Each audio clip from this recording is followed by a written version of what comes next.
اشفاق احمد صاحب اکثر کہا کرتے تھے کہ آدمی عورت سے محبت کرتا ہے جبکہ عورت اپنی اولاد سے محبت کرتی ہے۔ اس بات کی مکمل سمجھ مجھے اس رات آئی جب گزشتہ صدی کے آخری سال کی موسم بہار کی ایک رات تھی۔ میری شادی ہوئے تقریباً 2 سال ہو چکے تھے اور بڑا بیٹا قریب 1 برس کا ہو گیا تھا۔ اس رات کمرے میں 3 لوگ تھے، میں، میرا بیٹا اور اس کی والدہ۔ 3 میں سے 2 لوگوں کو بخار تھا، مجھے کوئی 104 درجے اور میرے بیٹے کو کوئی 101 درجے۔ اگرچہ میری طبیعت میرے بیٹے سے کہیں زیادہ خراب تھی، تاہم میں نے یہ محسوس کیا کہ جیسے کمرے میں صرف 2 ہی لوگ ہیں، میرا بیٹا اور اس کی والدہ۔ بری طرح نظر انداز کیے جانے والے احساس نے میرے خیالات کو زیر و زبر تو بہت کیا، لیکن ادراک کے گھوڑے دوڑانے پر یہی حقیقت کھلی کہ عورت نام ہے اس ہستی کا کہ جب اس کو ممتا دید کر دی جائے تو پھر اس کو اپنی اولاد کے سوا کچھ دکھائی نہیں دیتا، حتیٰ کہ اس کو اپنا شوہر بھی، اور خاص طور پر جب اس کی اولاد کسی مشکل میں ہو۔ اس نتیجے کے ساتھ ہی ایک نتیجہ یہ بھی نکالا، اور وہ یہ کہ میرے بیٹے کے درد کا درمان اس کی والدہ کی آغوش ہے، تو یقیناً میرا علاج میری ماں کی آغوش ہوگی۔ اس خیال کا آنا تھا کہ میں بستر سے اٹھا اور ماں جی کے کمرے کی طرف چل پڑا۔ رات کے 2 بج رہے تھے، پر جیسے ہی میں نے ان کے کمرے کا دروازہ کھولا تو وہ فوراً اٹھ کر بیٹھ گئیں، جیسے میرا ہی انتظار کر رہی ہوں۔ پھر کیا تھا، بالکل 1 سال کے بچے کی طرح آغوش میں لے لیا اور توجہ اور محبت کی اتنی ہیوی ڈوز سے میری آغوش تھراپی کی کہ میں صبح تک بالکل بھلا چنگا ہو گیا۔ پھر تو جیسے میں نے اصول ہی بنا لیا کہ جب کبھی کسی چھوٹے بڑے مسئلے یا بیماری کا شکار ہوتا تو کسی حکیم یا ڈاکٹر کے پاس جانے کی بجائے سیدھا مرکزی ممتا شفا خانے برائے توجہ اور علاج میں پہنچ جاتا۔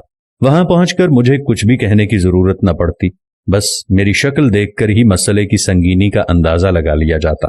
میڈیکل ایمرجنسی ڈکلیئر کر دی جاتی، مجھے ماں جی کے ہی بستر پر لٹا دیا جاتا اور اسی کا ہی کمبل اوڑھا دیا جاتا۔ کسی کو یخنی کا حکم ہوتا تو کسی کو دودھ لانے کا۔ الغرض توجہ اور محبت کی اس ہیوی ڈوز سے میری آغوش تھراپی ہوتی اور میں بیماری کی نوعیت کے حساب سے ہی کبھی چند گھنٹوں اور کبھی چند منٹوں میں ہی روبہ صحت ہو کر ڈسچارج کر دیا جاتا۔ یہ سلسلہ تقریباً 3 ماہ قبل تک جاری رہا۔ وہ وسط نومبر کی ایک شام تھی جب میں فیکٹری سے گھر کے لیے روانہ ہونے لگا۔ مجھے لگا کہ مکمل طور پر صحت مند نہیں ہوں، تبھی میں نے آغوش تھراپی کروانے کا فیصلہ کیا اور گھر جانے کی بجائے ماں جی کی خدمت میں حاضر ہو گیا۔ لیکن وہاں پہنچنے پر اور ہی منظر دیکھنے کو ملا۔ ماں جی کی اپنی حالت کافی خراب تھی، پچھلے کئی روز سے پھیپھڑوں کے عارضے کی وجہ سے بخار اور درد کا دور چل رہا تھا۔ میں خود کو بھول کر ان کی تیمارداری پر لگ گیا، مختلف ادویات دیں، خوراک کے مختلف ٹوٹکے آزمائے۔ مختصر یہ کہ کوئی 2 گھنٹے کی آؤ بھگت کے بعد ان کی طبیعت سنبھل گئی اور وہ سو گئیں۔ میں اٹھ کر گھر چلا گیا۔ ابھی گھر پہنچے آدھا گھنٹہ ہی بمشکل گزرا ہوگا کہ فون کی گھنٹی بجی۔ دیکھا تو چھوٹے بھائی کا نمبر تھا۔ 100 طرح کے واہم میں ایک پل میں آ کر گزر گئے۔ ایک جھٹکے سے فون اٹھایا اور فوراً پوچھا، بھائی سب خیریت ہے نا؟ بھائی بولا، سب خیریت ہے۔ وہ اصل میں ماں جی پوچھ رہی ہیں کہ آپ کی طبیعت ناساز تھی، اب کیسی ہے؟ اوہ میرے خدایا! اس روز میرے ذہن میں ماں کی تعریف مکمل ہو گئی تھی۔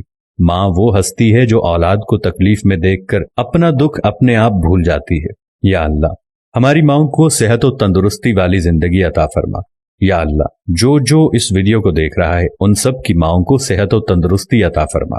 یا اللہ، جن کی مائیں اس دنیا سے چل بسی ہیں ان کو جنت الفردوس میں اعلیٰ مقام عطا فرما، اور جن کی مائیں زندہ ہیں ہم سب کو ان کی خدمت کرنے کی توفیق عطا فرما۔